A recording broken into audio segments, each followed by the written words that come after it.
This is Crookst, and he is about to get a world record in Minecraft's hardest speedrunning category. All he has to do is craft beds and respawn anchors in order to kill the dragon, but then...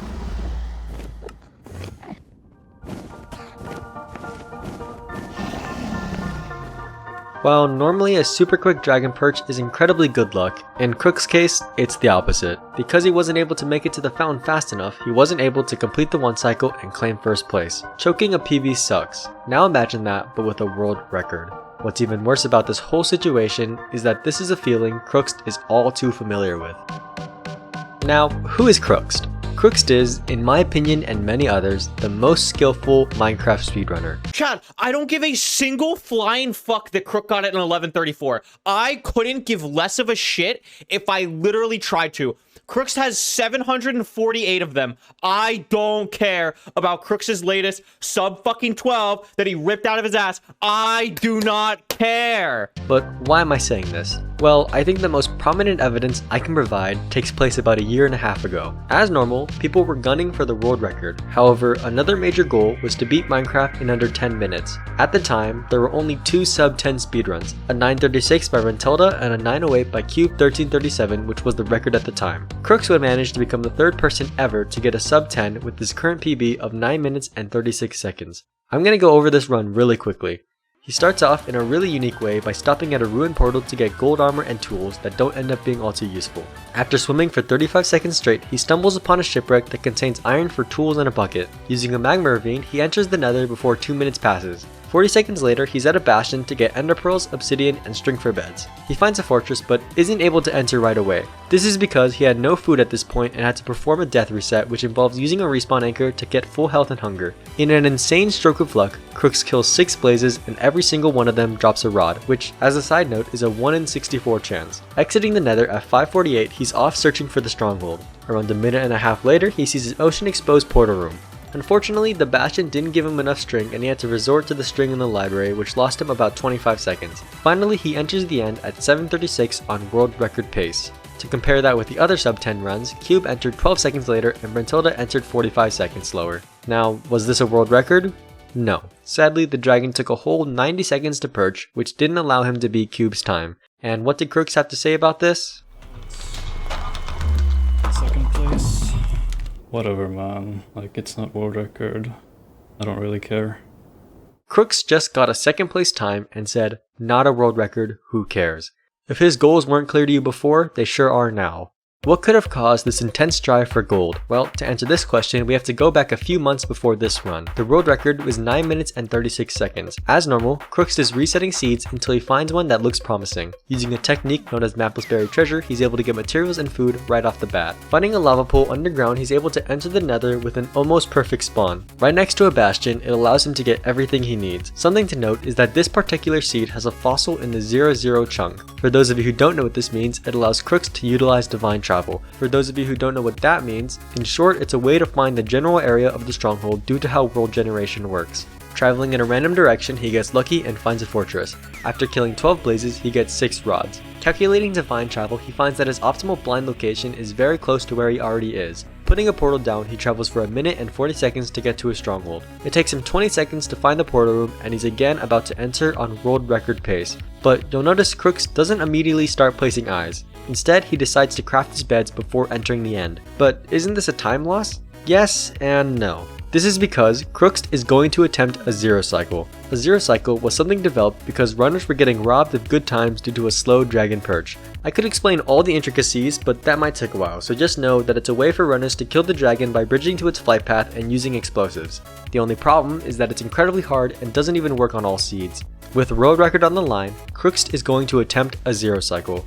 Entering the end with an insane amount of pressure, this happens.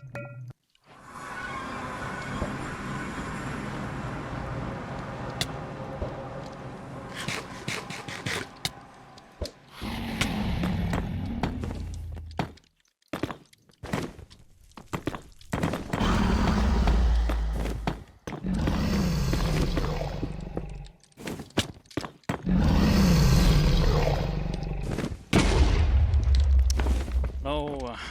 The dragon had flown away.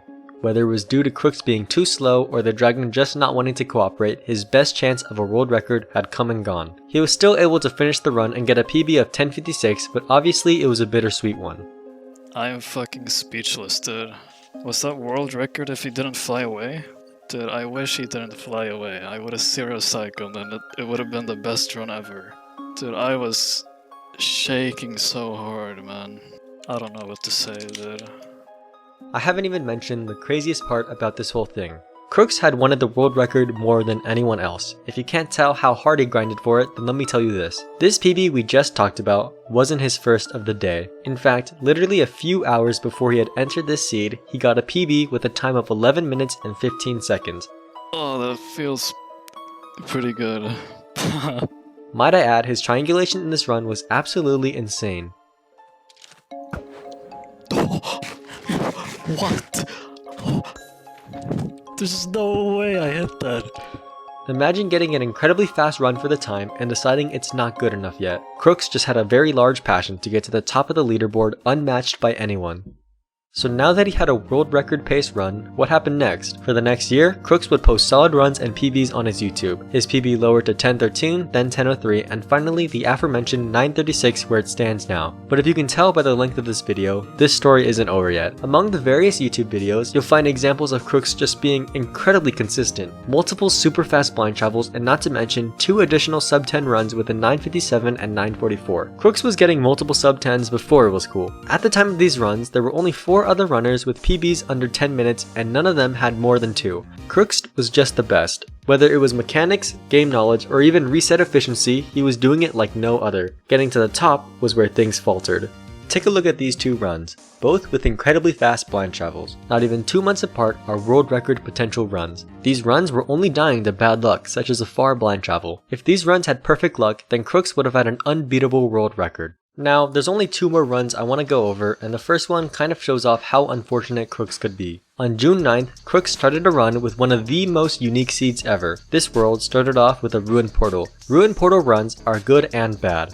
On one hand, they can provide extremely fast enters with golden carrots for food and golden armor, which makes bastions super easy. However, the big downside is that they normally don't have enough iron for a pickaxe. For Crookst, all he gets are 6 gold carrots. The nether spawns him directly next to a blaze spawner. While this is lucky, it's preferred to start at a bastion in order to get fire resistance, making the fights much easier. Crookst, being a Giga Chad, only takes damage twice. With a short travel, he makes it to a bastion. Since he doesn't have an iron pickaxe, he has to spend time looting chests for iron. Eventually, he starts his route, gets everything, and calculates the distance to the stronghold. Crookst also got 20 obsidian, which allows him to do a technique known as calculated travel. By placing one portal to gauge the location, he can set a second portal in the nether to teleport to the stronghold. Doing that, he ended up in the stronghold at 642.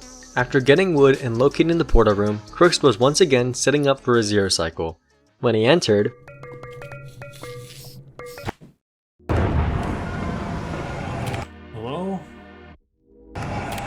It's bugged. a very, very rare glitch occurred that caused him to freeze.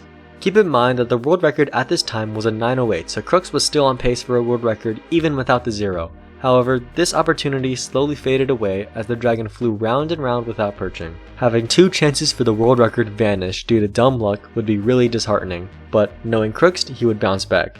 And bounce back he did. 1 month later, on July 21st, Crookst started one of the best runs we've ever seen even to this day. Using a shipwreck, he got iron and plenty of food. A nearby magma ravine let him enter the nether and instantly he saw a bastion and fortress. After a near-death experience, he started his route. While his pigs traded, he got a chest with 15 obsidian. His trades were phenomenal, providing enough pearls, string, fire resistance, and 5 more obby. Arriving at the fortress at 356, he started killing blazes.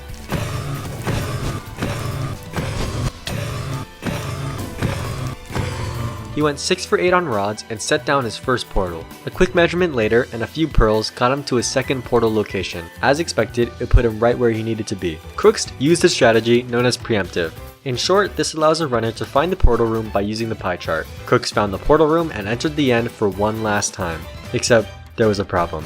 He only had 3 pieces of wood. Crookst, however, knew it wasn't over yet. A complicated method that destroys a boat can give a player 3 wood. With this additional wood, he would have 2 beds and 1 respawn anchors. 3 explosives is tough, but definitely doable for someone of Crookst's caliber. But, as you're probably used to by now, disaster struck.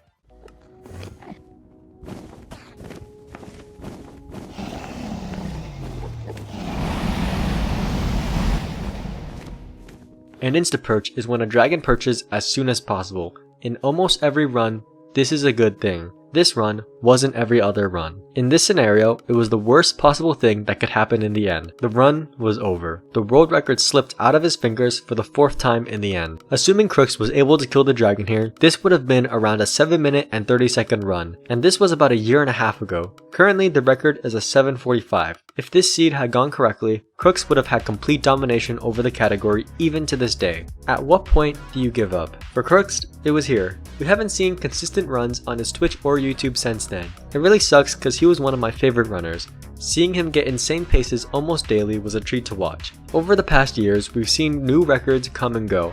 The worst part is that the player who deserved the #1 title for even just a little never got it. As much as I want this story to have a happy ending, it doesn't. Although a ton of people want Crookst to come back, I don't think it will happen. Minecraft speedrunning hasn't been as active recently, with less and less runners going for the world record. However, if he ever did come back, I'm sure it wouldn't be long before he finally gets his record. I'll always keep my hopes up for the eventual return of the most unfortunate Minecraft speedrunner.